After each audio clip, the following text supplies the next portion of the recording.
Induktiv g'altakda tok kuchi 2 amper bo'lganda magnit oqimi 0,1 Weberga teng. Magnit maydon energiyasi nimaga teng? Magnit maydon energiyasini hisoblasak, W teng phi ko'paygan I taqsim 2 ifodadan foydalanamiz. Magnit oqimi bu yerda 0,1, I ning qiymati 2 bo'lingan 2. Bu bilan bu qisqarsa 0,1 joule yoki 100 millijoule desak bo'ladi. Doğru cevabımız A cevabı. 122. mesele. Zanjirning umumiy qarshiligini toping deb turibdi. Sxema berilgan. Sxemani chizib oladigan bo'lsak,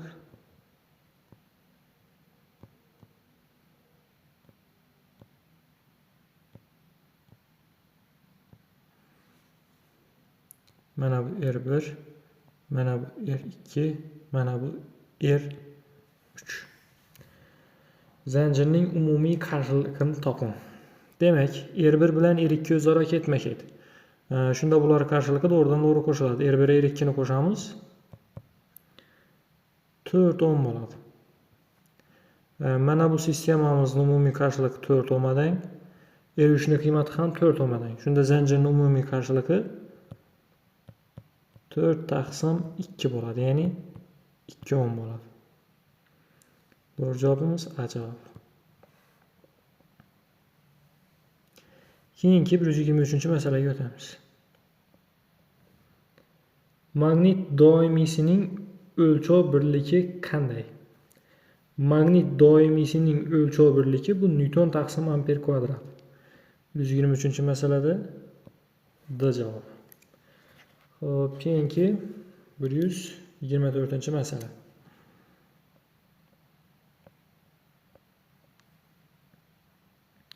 Avtomobilning dastlabki tezligi 12 metr taqsim sekund. Oxirgisi 2 metr taqsim sekund. Tezlanish minus 2 metr taqsim sekund kvadrat bo'lsa, tezlikning bunday o'zgarishi qanday yo'lda amalga oshadi? Yo'lni hisoblasak, v kvadrat minusdan v0 kvadrat taqsim 2a bo'ladi. Endi bu yerda sekinlanuvchan bo'lgani uchun mana buni plus etib, buni minus etaman. v0 kvadrat minus v kvadrat bo'ladi. Shunda boshlang'ich tezlikim 12, buni kvadrati 144 minusdan 4 taqsim 2 ko'paygan, ana qiymati 2 yani. 140 taqsim 4 bo'lsa 35 metr bo'ladi. Doğru cevabımız D cevabı.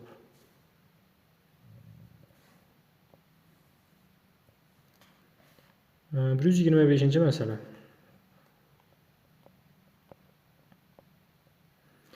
İki kondensator berilgan bo'lib, ikkinchisining barcha chiziqli o'lchamlari birinchisininkidan 1/4 marta ortiq.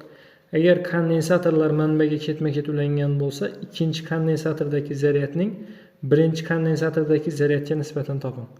Bu yerda ikkita kondensator o'zaro ketma-ket ulangan. Kondensatorlar ketma-ket ulansa, bularda zaryadlar teng bo'ladi. Q1 teng Q2. Doğru cevabımız D cevabı. Hop, keyingi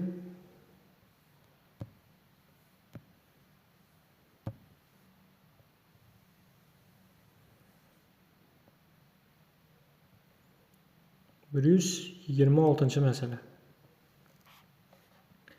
3 soat davom etgan elektrolizda katodda 12 gram kumush ajralib chiqdi. Elektroliz jarayoni yana 2 soat davom ettirilsa, hammasi bo'lib qancha kumush olinadi? Elektroliz jarayonida ajralgan modda massasi M teng K ko'paygan I ko'paygan T ifoda yordamida topiladi. Bu yerda dastlab elektroliz 3 soat davom etgan, 12 gram modda olingan. 12 teng K ko'paygan I ko'paygan 3 demak. Elektroliz jarayoni yana 2 soat davom ettirilsa, hammasi bo'lib qancha kumush olinadi?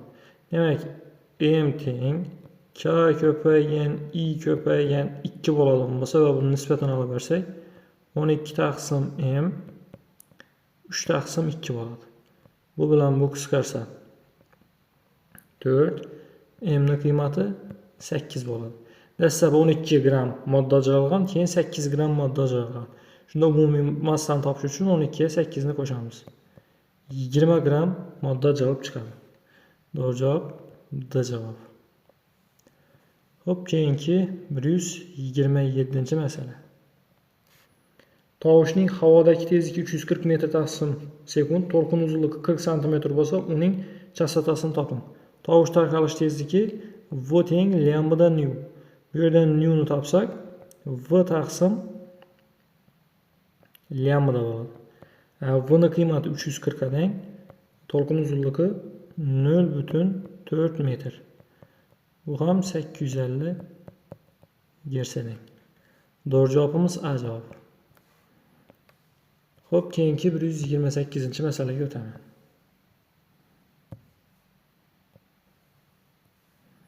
Bir 128 masala. Raketaning tortish kuchi 500 kilonewton, tezlik 8 km taqsim sekund bo'lgan paytdagi quvvatni toping. Quvvatni hisoblash formulasi F ko'paygan V.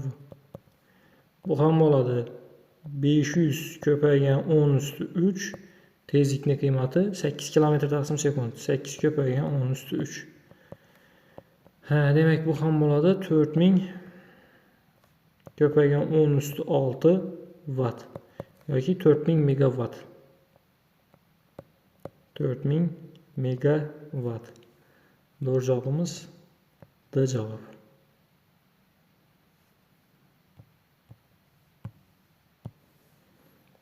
Hop, keyingi masala 129 masaladan davom qildiramiz.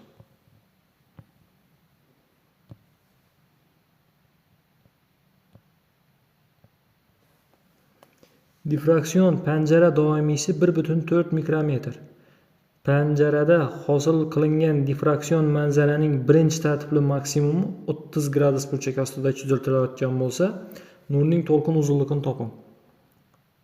D sinus phi teng K lambda. Difraksion panjara formulasi.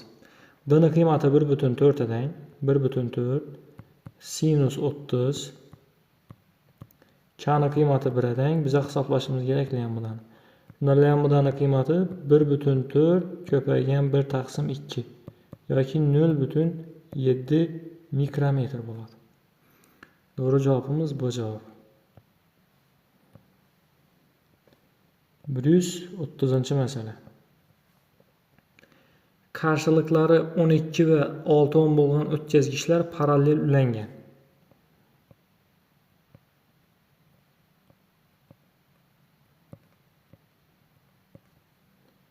12 ve 6 ohm bo'lgan o'tkazgichlar parallel ulangan. Birinchi o'tkazgichdagi tok kuchi 0,2 amper. Birinchi o'tkazgichdagi tok kuchi I birimiz 0,2 amper. Zanjirning tarmoqlanmagan qismidagi tok kuchini toping deb turibdi. Ya'ni umumiy tokni hisoblashimiz kerak. Xo'p, buni hisoblaymiz. Birinchi o'tkazgichdagi tok berilgan, birinchi o'tkazgichni qarshiliqi berilgan parallel ulangan holatda har bir o'tkazgichdagi kuchlanish tarmoqdagi umumiy kuchlanishga teng bo'ladi. Bundan biz topib olishimiz mumkin umumiy kuchlanishni. Ya'ni I1 R1 ifodalan 0,2 ni ko'paytirsak 12 ga 2,4 volt bo'ladi. Ana umumiy kuchlanish topdik. Endi umumiy qarshilik topsak, R umumiy R1 R2 taqsim R1 plusdan R2 bo'ladi. 12 ko'paygan 6 taqsim 18 desak, bu bilan bu qisqaradi. Umumiy qarshiligimiz 4 ohm bo'ladi. Umumiy qarshilikni ham hisoblab oldik. Endi tokni hisoblasak, I teng U taqsim R umumiy. Umumiy kuchlanishim 2,4, umumiy qarshilik 4. Shunda tok kuchimiz 0,6 amper bo'ladi. Doğru cevabimiz A javob. Xo'p, 131 masala. Misdan yasalgan jism dastlab kerosinga tashlandi. Bunda unga F1 Arximed kuchi ta'sir etdi. Agar bu jism suvga tashlansa, unga qanday kattalikdagi Arximed kuchi ta'sir qiladi? F1 rho suv V j deyman. F2 deyman. Rho kerosin VJ. Kerosin tashlansa. Dastlab kerosin tashlandi ekan. Mana bu kerosin, mana bu suv. Dastlab kerosinga tashlandi, bunda F1 ahamiyat kuch ta'sir qildi. Endi ikkalasini nisbatan olib boramiz. F1 taqsim F2. Kerosin zichligi 800, suv zichligi 1000. Mana bu 2 nol qisqarsa, demak F1 taqsim F2miz 0,8 bo'ladi. Bu yerdan F2 ni hisoblasak, F1 taqsim 0,8 yoki 5 F1 taqsim 4 bo'ladi. Bu ham 125 teng. Doğru cevabımız A cevabı. Xo'p, keyingi 132 misol o'tamiz.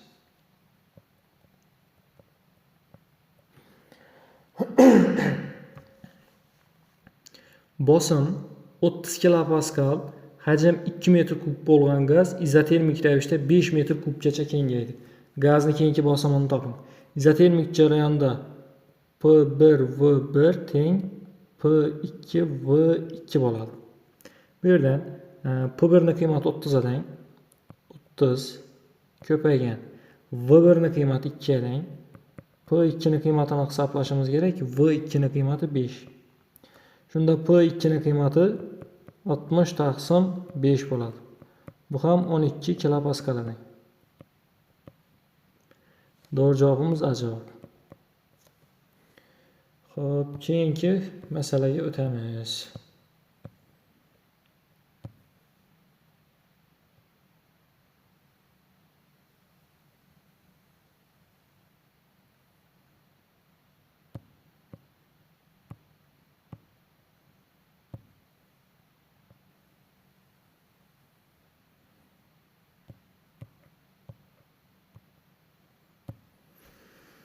Bir 133 masala.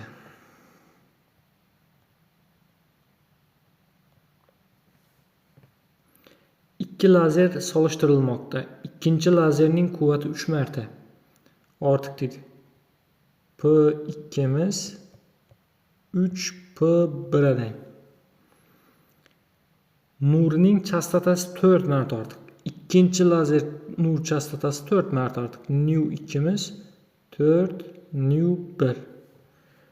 Xo'p, birlik vaqtda chiquvchi fotonlar soni necha marta farq qiladi? N1 ni N2 ga nisbatan olishim kerak. Endi quvvatni hisoblash formulasi A taqsim T. Bu yerda A'miz fotonning energiyasi bo'lgani uchun buni H nu deyman. Endi H nu'miz bu bitta fotonning energiyasi. Buni N ga ko'paytirib qo'yadigan bo'lsam, N ta foton energiyasi bo'ladi. Buni P1, mana buni N1, mana buni nu1 desam va P2 ni yozadigan bo'lsam, H nu2 N2 taqsim T bo'ladi. Ikkalasini nisbatan olib beraman. P1 ni P2 ga bo'laman. P2 ni 3 P1 ni qo'ysam 1 taqsim 3 bo'ladi, teng. N tala qisqaradi. Nu1 ni nu2 ga bo'lishimiz kerak. Ya'ni nu1 N1 taqsim nu2 N2. Nu1 N1 nu2 ni o'rnina 4 nu1 ni qo'yamiz. N2. Bu bilan bu qisqaradi. 4 bu tarafga ko'paysa N1 taqsim N2miz 4 taqsim 3 ga teng bo'ladi. 133 masalada doğru cevabımız D cevap. Keyingi masalaya o'tamiz. 134. Tezyurar Afrosiyob poyezdining tezlanishi 1,2 metr taqsim sekund kvadratga teng. Poyezd vagonlarining birining shiftida 5 kilogramm massali yuk osilgan. Yukka ta'sir etuvchi barcha kuchlarning teng ta'sir etuvchisini toping. Bu yerda Newtonning ikinchi qonuni F teng ma bo'ladi. M ni qiymati 5 ga teng, A ni qiymati 1,2 ga teng. 6 Newton bo'ladi. Doğru cevabımız D cevap. 135-ci məsələ. Mana şu yerdə 133'ten keyin 134 yox, mana bu 135 ekan. Endi 136-cı məsələni yazamiz. Tosh baland nuqtadan gorizontal atıldı. Parvozning boshlang'ich paytida uning tezlanishi qanday bo'lgan? Gorizontal atilgan jismni boshlang'ich nuqtadagi tezlanishi bu jini o'zine teng bo'ladi. Ya'ni 10 metr taqsim sekund kvadratga teng bo'ladi. Doğru cevabımız S cevabı. Keyinki 137-ci məsələyə o'tamiz.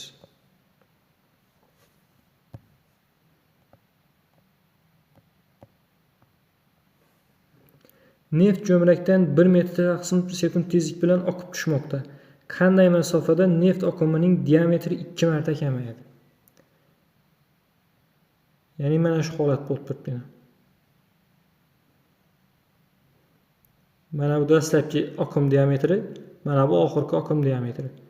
Araliq mana bu masofamiz hasharang. Endi oqim uzluksizlik tenglamasi S1 V1 teng S2 V2 bo'ladi. S ni pi d kvadrat taqsim 4 deb yozsam, S1 ni o'rniga qo'yamiz. Pi d1 kvadrat taqsim 4 ko'paygan V1 teng pi d2 kvadrat taqsim 4 ko'paygan V2. Pi taqsim 4 lar qisqarsa d1 kvadrat V1 teng d2 kvadrat V2 ifoda qiladi. Masalan, shartini aytib turibdi, qanday masofada neft oqimining diametri 2 marta kamayadi. Ya'ni d2miz d1 taqsim 2 ga teng.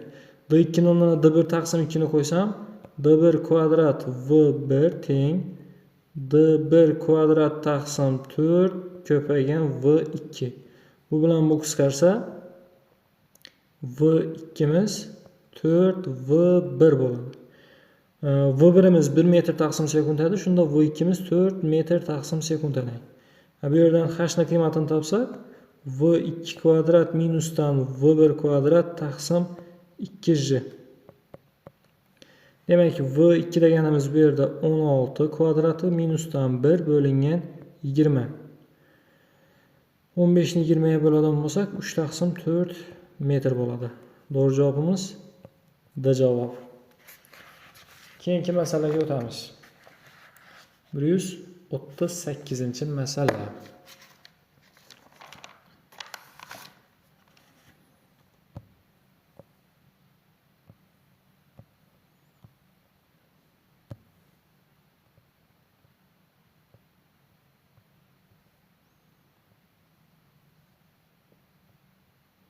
Mana bu lazer nuri.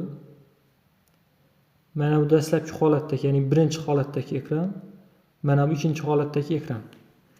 Masalada aytib turibdi.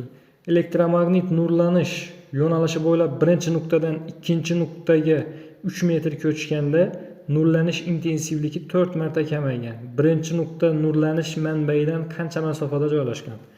Birinchi nuqta nurlanish manbayidan x masofada joylashgan bo'lsin. İkinci nuqtamiz esa ya'ni 1 va 2 orasidagi masofa 3 metr. Endi shu holatda intensivlik 4 marta kamaygan. Dastlabki holatda I1 teng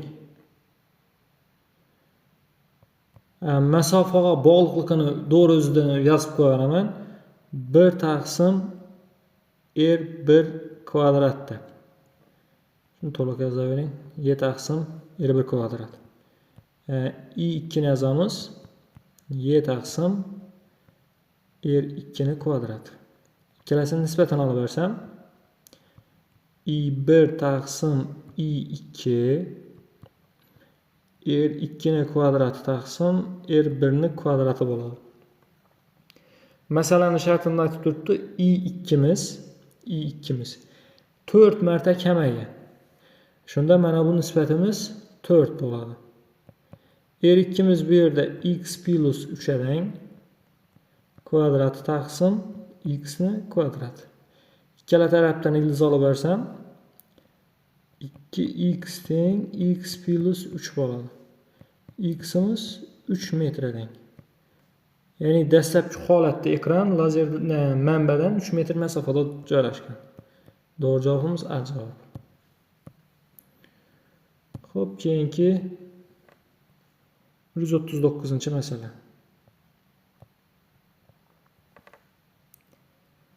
Rasmda kondensatorga ulangan o'tkazgichdagi tok kuchining vaqt bo'yicha o'zgarish grafiki keltirilgan. Tokning musbat qiymati kondensator zaryadini oshiradi. Kondensator zaryadi dastlabki 6 millisekundda qanchaga o'zgargan? Endi chizmani chizib olamiz.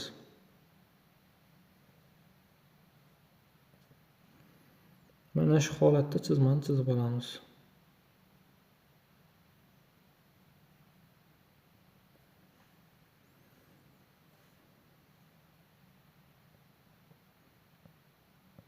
-5, -10, -15, -20. -10, -15, -20. Yuqorida 5, 10, 15, 20. 2, 4, 6, 8, 10. Mana bu vaqt t, mana bu tok.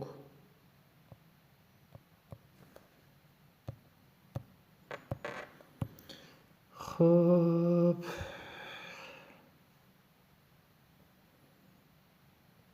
besh, 10, 15, 20 bo'ladigan bo'lsa 4 sekundda 20 bo'lib turibdi. -20.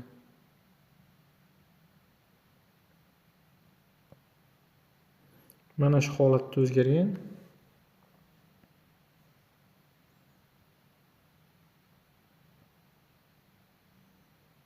Mana shu holatda o'zgargan.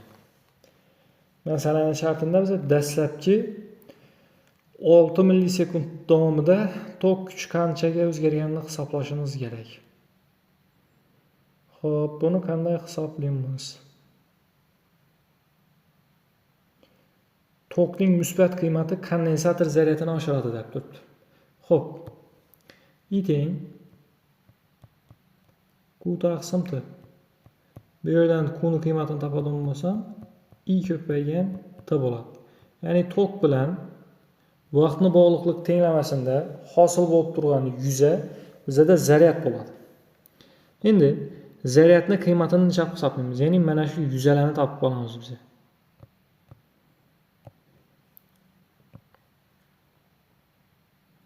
Mana shu yuza 1. Mana shu yuza 2 ve 6 sekund bo'lgandagi mana bu yuza. Mana shu yuzalarni topib olishimiz kerak. Birinchi yuzamiz Q1 bo'lsin, ikkinchi yuzamiz Q2 bo'lsin, uchinchi yuzamiz Q3 bo'lsin. Xo'p, hisoblaymiz. Q1 ni topadigan bo'lsak, mana bu uchburchakning yuzasi qaraladi. Bir katetimiz 20 ga teng, bir katetimiz 2 ga teng, bo'lamiz 2 ga 10 kulon bo'lsin. Ya'ni millikulon bo'lsin. Endi Q2 ni qaraymiz. Q2miz bu uchburchak 2 ko'paygan 20 bo'lingan 2. Mana bu 20. Bu ham 20. Millikulon. Xo'p, 3-chi oralikni olamiz. Q3miz bu yerda trapetsiyani yuzasi bo'lib turibdi. Kichkina asosimiz 10 dan, katta asosimiz 20 dan. 10 plusdan 20 taqsim 2 ko'paygan balandligimiz 2. 30 millikulon bo'lib turibdi. 6 sekund davomida zaryad o'zgarishlarini topib oldik. Endi masala shartida aytib turibdi, tokning musbat qiymati kondensator zaryadini oshiradi. Ya'ni tokning musbat qiymati kondensator zaryadini oshiradi degani tok musbat bo'lgan paytda kondensator zaryadlanadi. To'qimiz manfiy bo'lgan paytda kondensator razryadlanadi, ya'ni zaryadini yo'qotadi. Mana bu Q1 oralig'ida to'qimiz manfiy bo'lib turibdi. Shuning uchun bu oralig'da kondensator razryadlanadi, ya'ni buni ishorasini minus etib olaman. Va mana bu ikkinchi va uchinchi holatda esa bu musbat. Musbat holatda kondensatorning zaryadi demak oshib turibdi. Shu holatda umumiy o'zgarganini topadigan bo'lsak, ya'ni umumiy zaryadning o'zgarishini hisoblaydigan bo'lsak, demak Q1 plyusdan Q2 plyusdan Q3 bo'ladi. Q1 ning qiymati minus 20 plus 20 plus 30 teng 30 millikulon bo'ladi. Ya'ni 30 millikulon o'zgargan. To'g'ri javobimiz B javob. Xo'p, keyingi 140-masalaga o'tamiz. Ikki sharchak gorizontga nisbatan alfa burchak ostida bir xil tezlik bilan otildi. Birinchisi erkin uchdi, ikkinchisi otilgan yo'nalishda qiya o'rnatilgan quvur bo'ylab ishqalanishsiz harakatlandi. Ularning maksimal ko'tarilish balandliklarini solishtiring.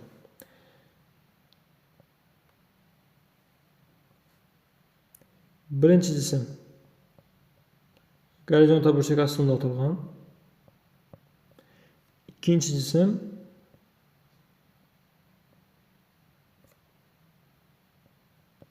alfa quvurda harakat qilgan yuqoriga v tezlik bilan. Endi birinchi jism maksimal ko'tarilish balandligini topadigan bo'lsam, v0 kvadrat sinus kvadrat alfa taqsim 2j bo'ladi. H1. Endi ikkinchi jism v0 boshlang'ich tezlik bilan yuqoriga harakat qilgan, ishqalanishsiz harakat qilgan. Demak, harakatni boshlang'ich nuqtasida jismda kinetik energiya bor, ya'ni m kvadrat taqsim 2 kinetik energiya bor. Endi bu ishqalanishsiz harakat qilgani uchun jism qandaydir h bandlikka ko'tariladi. mj h bandlikka ko'tariladi. Mana bu yerga qisqaradi. Bu yerdan h ni topsa, v kvadrat taqsim 2j bo'ladi. Shunda h1 ni h2 ga nisbati, h1 ni h2 ga nisbati sinus kvadrat alfa bo'ladi. Bu masalamizda to'g'ri javob yo'q. To'g'ri javob yo'q. Ya'ni xato tushib ketgan. Xo'p, keyingi 141-masalaga o'tamiz.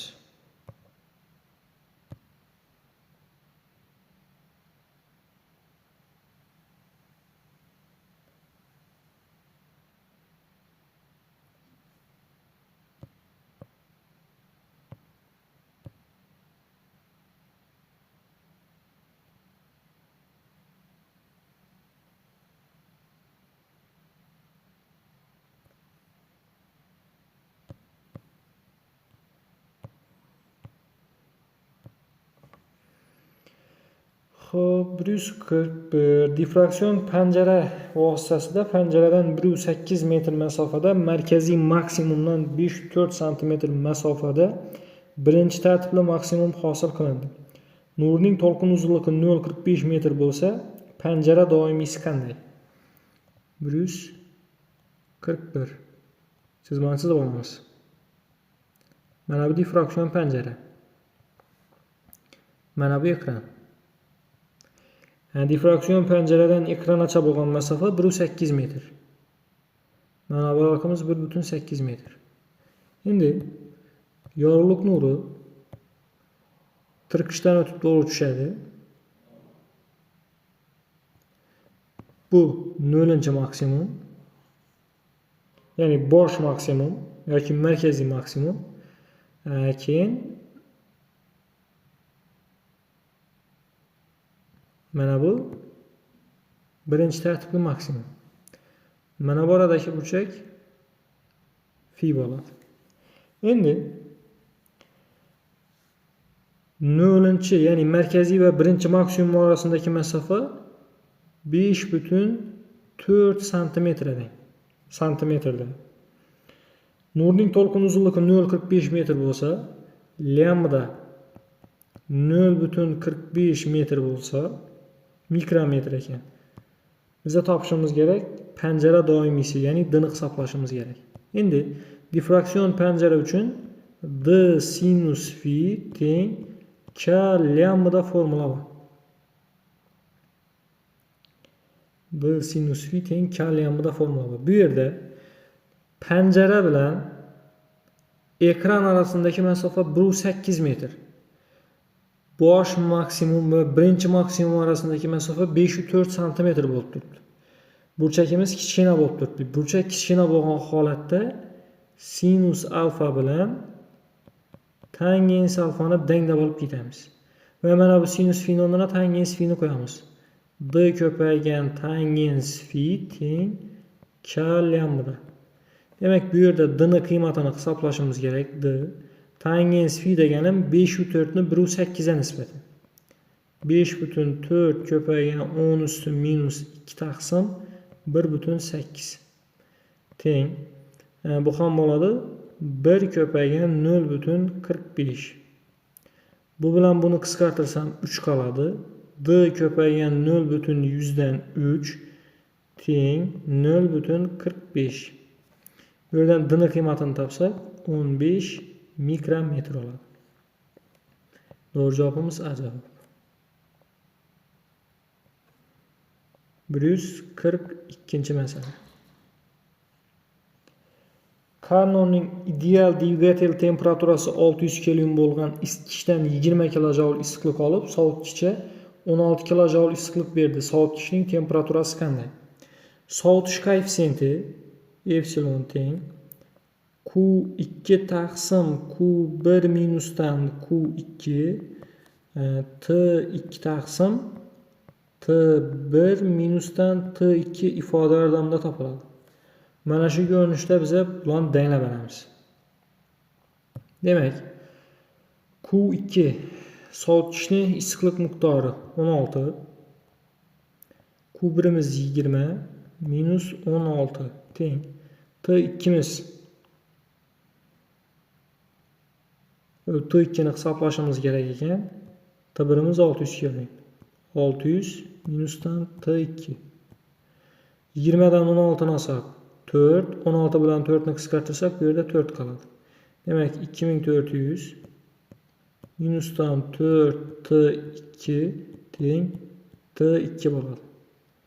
2400 teng 5 T2. Bu yerdan T2'nin qiymati 480 kelvin bo'ladi. Doğru cevabımız da cevap. 143. mesele.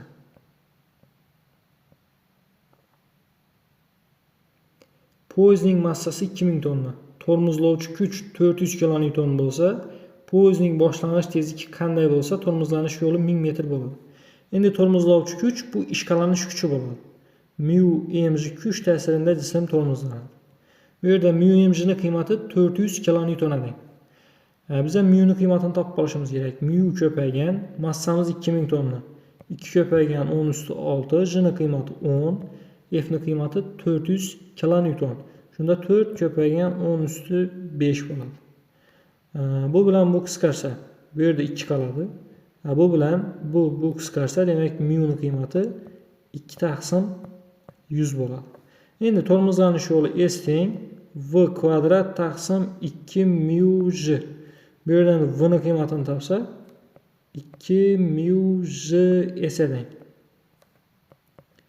2 ko'paygan 2 taqsim 100 j ni qiymati 10, s ni qiymati 1000 metr. Mana bu 2 nol bilan bu qisqarsa, demak natijamiz 20 metr taqsim sekund chiqadi. Doğru cevabımız A cevabı. Keyinki 144. meseleге o'tamiz.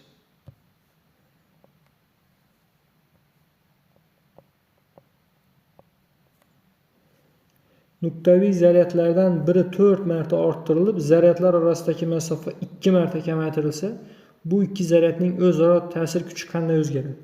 Dastlabki holatda F1 ta'sir kuchi K Q1 Q2 taqsim R kvadrat ifoda yordamida topiladi.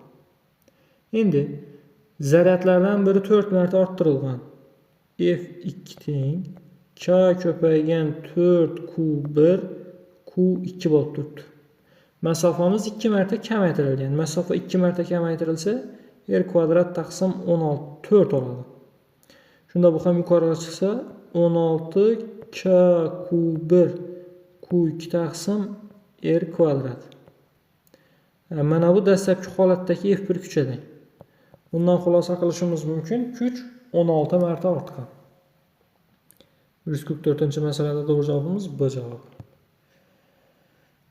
Keyingi 145-masalaga o'tamiz.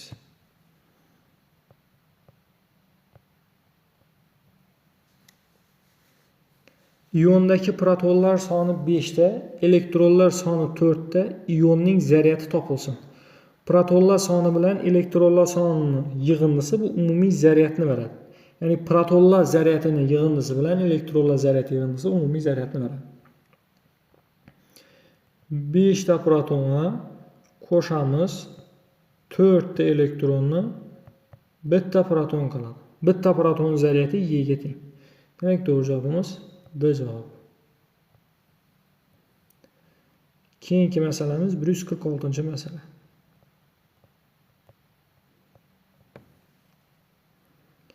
O'quvchi alyuminiy zishligini aniqlash bo'yicha tajriba bajarishi kerak. U alyuminiy silindrdan tashqari quyidagi ro'yxatdan qanday 3 ta narsani olishi kerak? Birinchisi, yarim stakan suv, kalorimetr, termometr, menzurka, prujina, dinamometr. Xo'p, bizlarga kerak bo'ladi yarim stakan suv, menzurka va dinamometr kerak bo'ladi. 1 4 6 buyumlar kerak bo'ladi. To'g'ri javobimiz C javob. 147. Tutash idishlarning biriga suv, ikkinchisiga kerosin solingan. Suv ustunining balandligi 16 cm bo'lsa, kerosin ustunining balandligini toping. Tutash idishlarda ρ1 JH1 teng ρ2 JH2 bo'ladi. Biriga suv, ikkinchisiga kerosin quyilgan. Suv ustunining balandligi 16 cm. Demak, suvning zichligi 1 gram taqsim santimetr kub, uning balandligi 16 cm ekan. Kerosinning zichligi 0,8 dan H2. Bu yerdan H2 ning qiymatini topadigan bo'lsak, 20 cm bo'ladi. To'g'ri javobimiz D javob. Xo'p, keyingi masalamiz 148-masala. Har birining qarshiligi 20 o'mdan bo'lgan 4 o'tkazgich parallel ulandi. Ularning umumiy qarshiligini toping. Parallel ulangan holatda umumiy qarshiligimiz R1 taqsim N bo'ladi. 20 ni 4 ga bo'ladigan bo'lsa 5 o'madan umumiy qarshiligimiz. To'g'ri javobimiz C javob. 149-masalaga o'tamiz. Zarraning tezligi 0,8 dan 0,6 gacha kamaysa, bunda zarraning relativistik massasi necha marta kamaygan? Demak, massa o'zgarishi m teng m0 1 minusdan v kvadrat taqsim s kvadrat. Bunda dastlabki holatda m1 desam, dastlabki holatda tezligimiz 0,8 sig'adi. Shunda m0 taqsim 1 minusdan 0,64 s kvadrat taqsim s kvadrat desam, dastlabki holatda massa o'zgarishi m0 taqsim 0,6 bo'ladi. Keyingi holatda m2 deyman, tezlik 0,6 s bo'lgan. Shunda bu m0 taqsim 1 minusdan 0,36 s kvadrat taqsim s kvadrat ko'rinishida. Buni ham yozib bilamiz. M0 taqsim demak 0,8 deb. Ikkalasining nisbatini aniqlashsak, M1 taqsim M2 teng 0,8 taqsim 0,6. Bu ham bo'ladi 4 taqsim 3. Bu yerdan necha marta kamaygan M2 ni topadigan bo'lsak, 3m1 taqsim 4 bo'ladi yoki m1 taqsim 4 taqsim 3 bo'ladi. Dastlabki massa 4 taqsim 3 marta kamaygan. Doğru cavabımız A cavabı. Hop, keyingi 150-masalaga o'tamiz.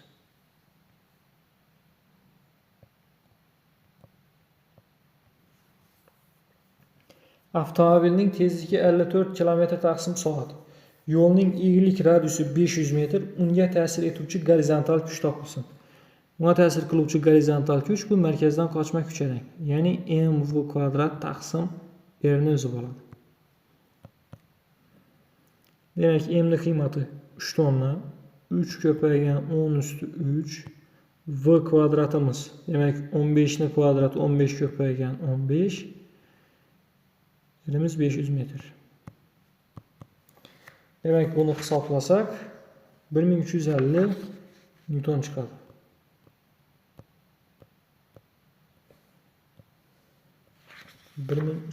Newton chiqadi. Doğru cevabımız D cevabı.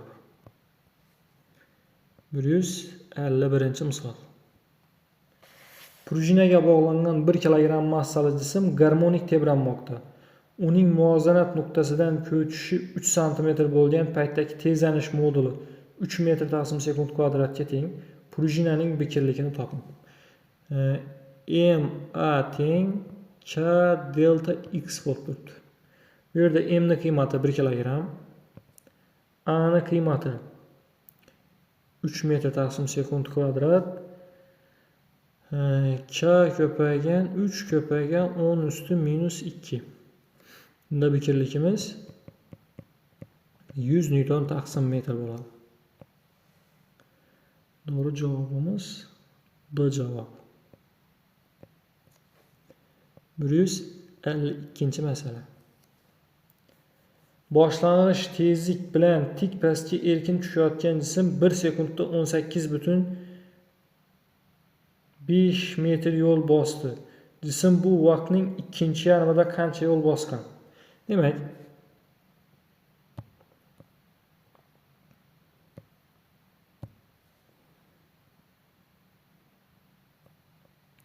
bir sekund davomida 18,5 metr yo'l bosib o'tgan jism umumiy. Boshlang'ich tezlik v nol dedik. H teng v nol t plusdan j t kvadrat taqsim 2 ifodadan bize topib olishimiz kerak v nol ning qiymatini. H'imiz 18,5 teng v nol ko'paygan. Endi birinchi yarmindagi vaqt masofani topishimiz kerak bize. Yoki yo'q, to'xta. Boshlang'ich tezlik topamiz. 1 plusdan 5. Shunda v nolimiz 13,5 metr taqsim sekund bo'ladi. Boshlang'ich tezlik 13,5 metr taqsim sekund. Dastlabki 1 taqsim 2 sekundda h1 masofani bosib o'tgan bo'lsa, keyingi 1 taqsim 2 sekundda h2 masofani bosib o'tadi. Biz mana shu h2 ning qiymatini hisoblashimiz kerak. Buning uchun dastlab h1 kerak. Demak, h1 ni topadigan bo'lsak, 13,5 ni 27 taqsim 2 deyman. Timiz 1 taqsim 2 plusdan j kvadrat taqsim 2 ni j ni 2 ga bo'lsak 5, 1 taqsim 2 ni kvadrati 1 taqsim 4. Shunda 27 taqsim 4 plusdan 5 taqsim 4 bo'ladi. Bu ham 32 taqsim 4 edi. Bu dastlabki oraliq. Endi umumiy balandligimiz 18,5 edi. Ya'ni h umumiyimiz 37 taqsim 2 edi. Endi 37 taqsim 2 dan alamiz 32 taqsim 4 ni buna 2 dan mahrajlanglasak 74 minusdan 32 taqsim 4. Bu ham bo'ladi 42 taqsim 4. Bu ham 10,5 edi. Shunda birinchi, ikkinchi yarmida 15 metr masofani bosib o'tgan.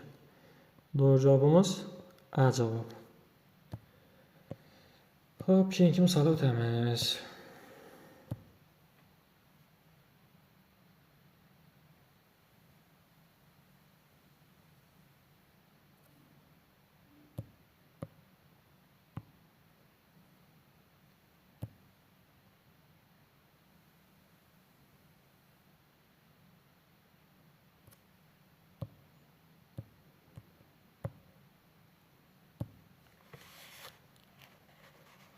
153 misol.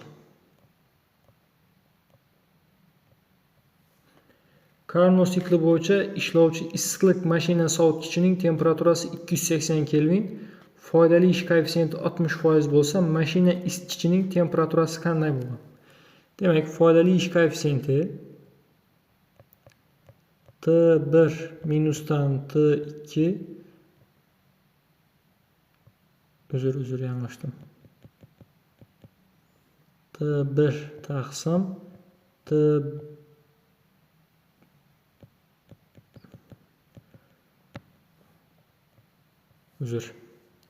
xato qildim. Shundan bo'lsa, isitgichning temperaturasi qanday? T1 minusdan T2 taqsim T1 ko'paygan 100% formula bilan, demak biza issiqlik mashinasini foydali ish koeffitsiyentini hisoblab oladik. Xo'p, shunda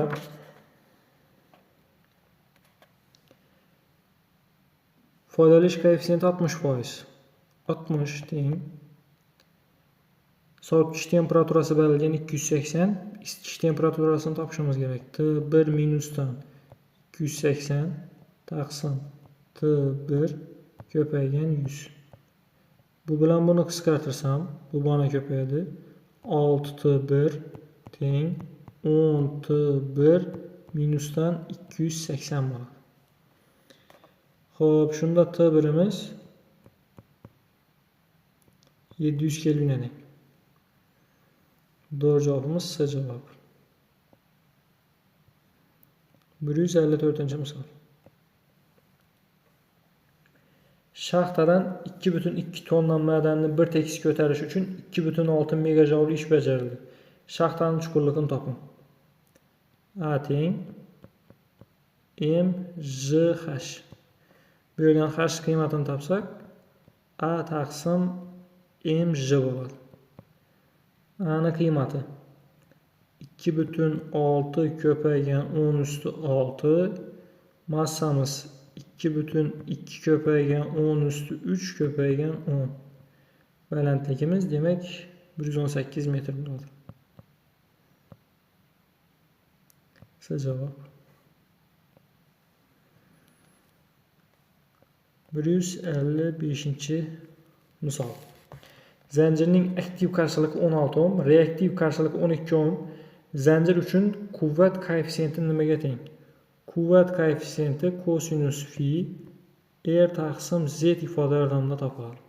Bu yerda r ni o'zi z to'la qarshilikni r kvadrat plyusdan x l minusdan x ni kvadrati ko'rinishida yozaman. Demek berilgan narsalarni o'rniga qo'ysak, 16 taqsim 16 ni kvadrati plyusdan 12 ni kvadrati bo'ladi. Bu ham 16 taqsim 20 0,8 edi.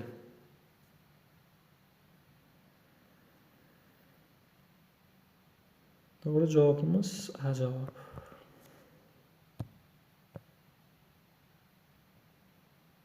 Keyingi 156. misol.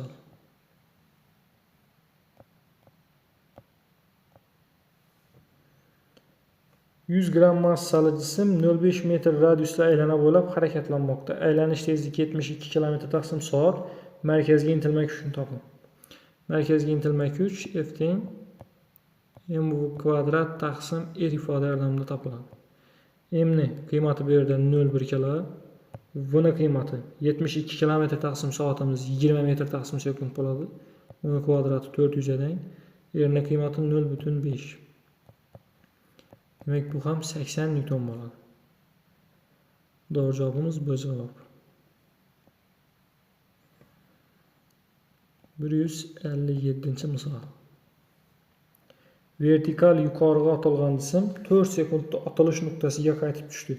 Jism qanday tezlik bilan otilgan? T uchish vaqti 2v0 taqsim j. Shunda t ni qiymati 4 eding. 2 ko'paygan v0 taqsim j bo'lsa, v0'imiz 20 metr taqsim sekund bo'ladi. Doğru cevabımız D cevabı. Keyingi 158 misol. Zanjirdagi tok kuchi I teng 0,2 t qonuni bo'yicha o'zgarib turibdi. 6 sekund ichida zanjirdan o'tuvchi zaryad miqdorini toping. Timiz 6 sekund bo'lgan paytda zanjirdan o'tgan zaryad miqdorini hisoblashimiz kerak. T o'rniga 6 ni qo'ysak, I teng 0,2 ko'paygan 6 bo'ladi. Bu ham 1,2 ampere edi. Endi I teng Q taqsim T ifodalanan biza Q ni topsak, I ko'paygan T bo'ladi. Endi bu yerda zanjirda tok o'zgaruvchan bo'lgani uchun I ko'paygan T taqsim 2 ni olamiz. I ni qiymati 1,2, T ni qiymati 6, bilamiz 2 ga. Demak, bu ham 3,6 kulom bo'ladi. To'g'ri javobimiz B javob.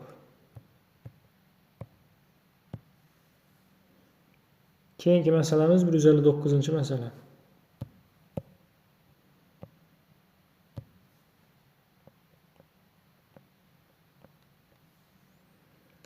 Germaniyaga 5 valentli fosfor aralashmasini kiritib, qanday turdagi o'tkazuvchanlik hosil qilish mumkin? Germaniya 4 valentli element. 4 valentli elementga 5 valentli element qo'shilsa, bunday o'tkazuvchanlik N tip bo'ladi. Doğru cevabımız D cevap. 160-masala.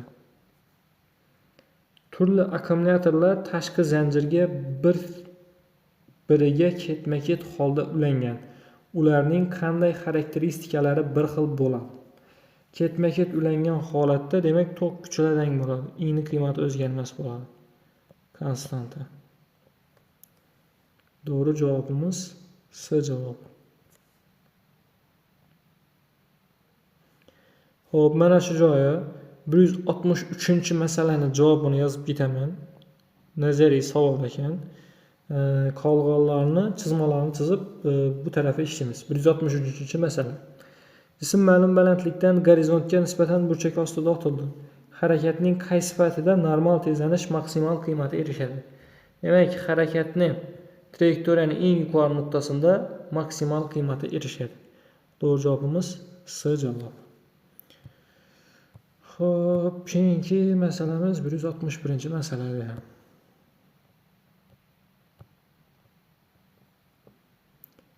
A teng B taqsim 2 teng 3 cm.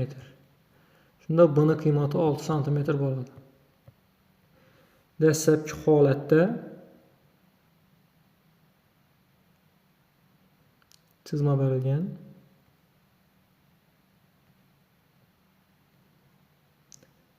Bu yer A, bu yer B. Jism V tezlik bilan harakatlanib turibdi. Harakatdagi yuza 10,8 cm² bo'ldi. Endi qaraymiz. Jism shu yo'nalishda harakat qilsa, mana bu B ni qiymati o'zgarmas qoladi. Ya'ni B miz 6 bo'lib qoladi. Faqat bizda A ni qiymati o'zgaradi. Endi yuzamiz 10,8 bo'lib turibdi. 10,8 teng B ni qiymati o'zgarmas 6, A ni qiymati qandaydir AX ga o'zgaradi. Bu yerdan AX ni qiymatini topsak 1,8 bo'ladi. Endi AX ni yozaman. A0 1 minusdan V kvadrat taqsim S kvadratdan. AX ni o'rniga 1,8 ni qo'yaman. A ni qiymati 3 adang.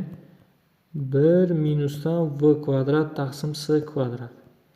Bu yerda bu bilan buni qisqartirsak 0,6 1 minusdan V kvadrat taqsim S kvadrat qoladi. Shunda bu yerdan V ni qiymatini topsak 0,8 S bo'ladi. Doğru javobimiz sinov qiymatini ko'paytirsak 0,8 ni 3 ko'paygan 10 üstü 8 ga ko'paytiramiz. 2,4 ko'paygan 10 üstü 8 metr taqsim sekund bo'ladi. Doğru javobimiz B javob.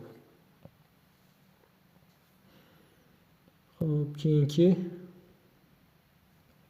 162-masala.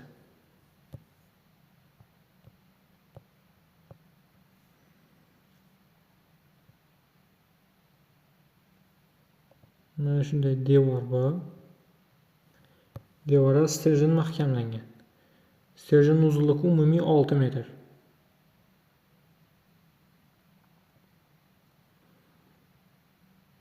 Mana shu qismi uzunluğu 4 metr. Shunda bunun massa markazi umumiy stержin 6 metr bo'ladigan bo'lsa, mana bu yerdan massa markazi bo'ladi. MJ. Mana bu araligimiz 3 metr. Mana bu araligimiz 1 metr. Masalan, shartini aytib turibdi. Po'lat to'sinning massasi 0,2 tonna, uzunligi 6 metrga teng. U devorga gorizontal o'rnatilsa, devorga ta'sir qiluvchi kuch momentini toping. Devorga ta'sir qiluvchi kuch momenti mz ko'paygan L-dan.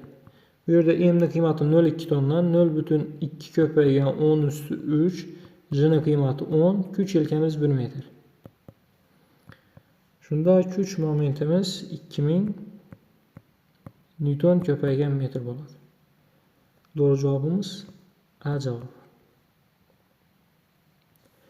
Xo'p, keyingi 164-masalaga o'tamiz.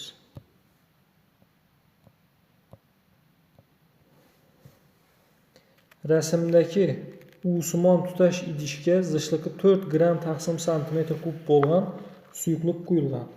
Idishni keng tomoniga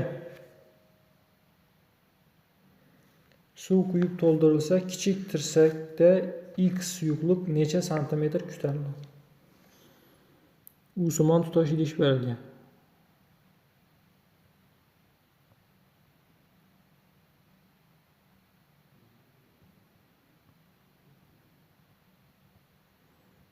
Bu yer eradang, bu yer 2 eradang. Shunda kichkina yuzani eslasam, katta yuzani 2 eslayman. Chunki pi r kvadratdan topamiz. Dastlabki holatda bir xil suyuqlik bor. Mana shu holatda suyuqlik sathi bir xil. Mana bu araligimiz 19 santimetr. Endi bunga suv solib doldurulgan. Ya'ni mana shu aralig'a suv solib doldurulgan. Natijada mana bu suyuqlik qandaydir delta x masofaga tushadi. Va bu yerda qandaydir h balandlikgacha ko'tariladi. Bu tarafda qandaydir h balandlikgacha ko'tariladi. Endi mana shu x aralıqdaki suyuqlik qandaydir m massali suyuqlik mana bu h balandlikka ko'tariladi. Bundan men yozib olishim mumkin, massalarni anglab yoki hajmlarni anglasam ham bo'ladi. V teng 2s ko'paygan x, s ko'paygan mana bu 4s. Radius 2 marta katta bo'lsa, pi r kvadrat mana bu 4 oladi. S ko'paygan h dan. Mana bu s'lar qisqarsa, bu yerdan h ning qiymatini topib olishimiz mumkin. 4x dan. Mana shu holatda suyuqlik o'tadi. Xo'p, endi biza suv soldik. Suv ustini x santimetr pastga tushadi. X santimetr pastga tushsa, suv ustinining zichligi 1 dan, shunda suv ustinining umumiy balandligi 19 plusdan x bo'ladi. Endi bu tarafda zichlik 4 bo'lgan idishdagi suyuqlik bor edi. Mana bu x balandlik, mana bu h qo'shiladi. H plusdan x bo'ladi. 19 plusdan x teng 4. H'imiz 4x edi, ko'paygan 5x demak. Shunda x ning qiymati 1 santimetr bo'ladi. Bizdan so'rab turgan narsa mana bu h ning qiymati. H shunda 4 santimetr bo'ladi. Doğru cevabımız B cevap. 165-masala. Tadqiqotchi atomar vodorod nurlanishini tahlil qilar ekan, 10 ta spektral chiziqni qayd etdi. Gazlardagi atomlarda elektronlar qanday eng yuqori energetik sathda bo'lgan? Demak, n teng n-1 taqsim 2 ifodadan kichkina n ni hisoblashimiz kerak. Bu yerda 10 n n minus 1 taqsim 2. Shunda n ning qiymati 5 bo'ladi. Doğru cevabımız A cevabı. Xo'p, keyingi masalaga o'tamiz.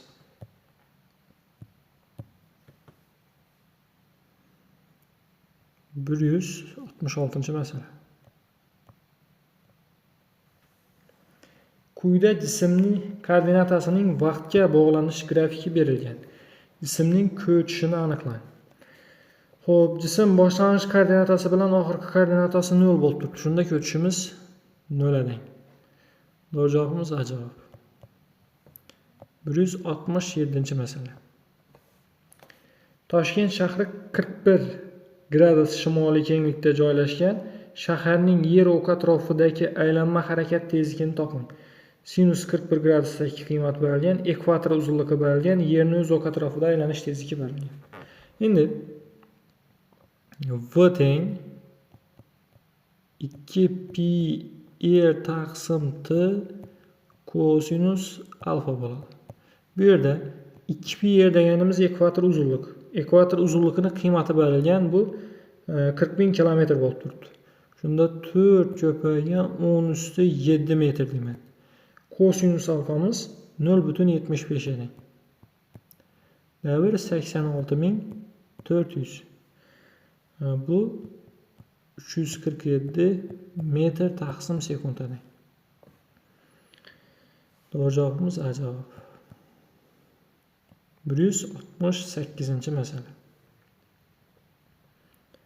Tosh tik yuqoriga 30 metr taqsim sekund tezlik bilan atildi.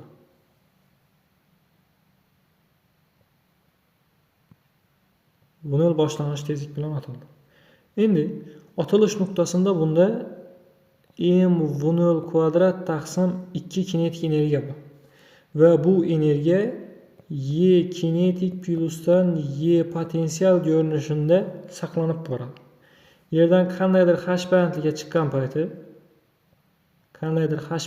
chiqqan paytdagi kinetik energiyasi potensial energiyasining 0,2 qismini deng. 0,2 y potensiali. Mana shu ikki tenglamani ishlayman. Y kinetikni o'rniga 0,2 y potensialni qo'ysam, m v0 kvadrat taqsim 2 teng 1,2 y potensial bo'ladi. Shunda buni ham hisoblasak,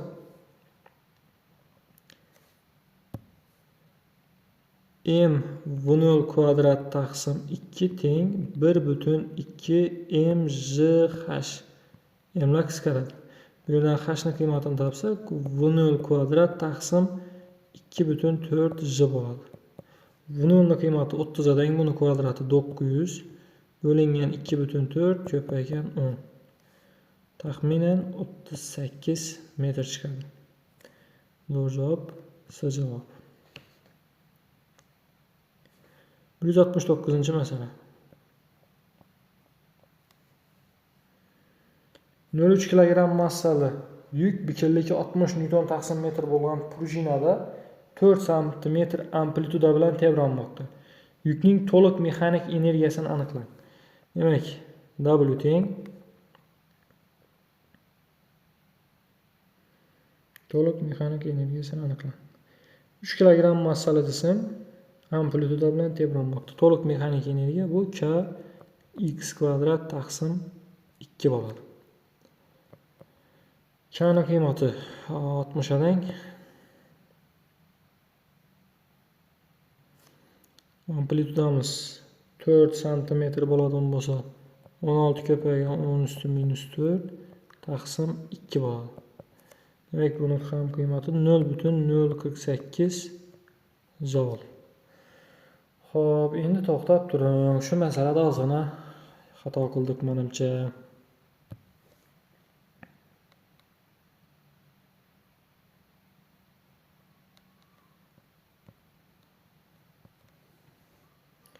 Amplitudaning qiymati ma'lum. Biza tezlikni hisoblaymiz. V teng A ko'paygan omega ifodadan. Omegani o'zini olg'alang.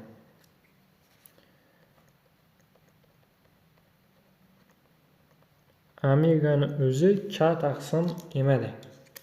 Shunda mana buni hisoblasak, a ko'paygan k taqsim m bo'ladi. Amplitudani qiymati bu yerda 0,4 cm 0,4 demak. K ni qiymati 60, massa 0,3 kg. 0,3. 0,4 ko'paygan ildiz ostida 200. Biza dastlab potensial energiyani hisobladik. Endi buni kinetik energiyasini topadigan bo'lsak, Y kinetikimiz mv kvadrat taqsim 2 bo'ladi. M ni qiymati 0,3 deng. V kvadrat 16 ko'paygan 10 üstü minus 4 ko'paygan 200 taqsim 2. Xo'p, bu bilan bu qisqaradi. Mana bu 2 0 bilan bu 2 0 ni qisqartirsam, demak bu ham 0,048 joul bo'ladi. Shunda to'liq mexanik energiya deb turibdi. To'liq mexanik energiya Y kinetik plusdan Y potensial ko'rinishida bo'ladi. 0,048 ga qo'shamiz 0,048 ni. 0,096 joul bo'ladi to'liq mexanik energiya. Bunda ham to'g'ri javobimiz yo'q. Keyingi 170-masalaga o'tamiz.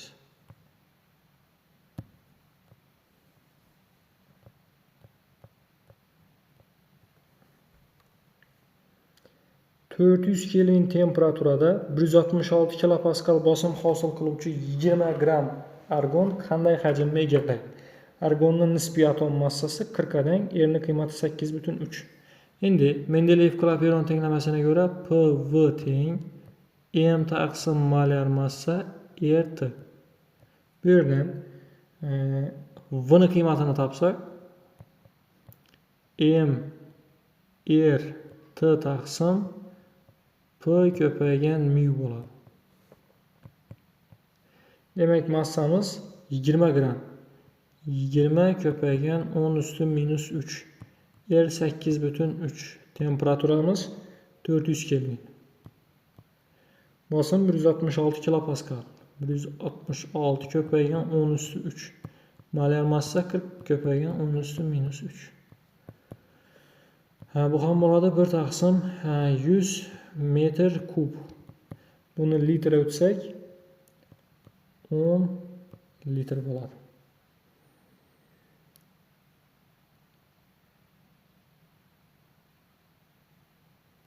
Litr kvadrat emas, litr.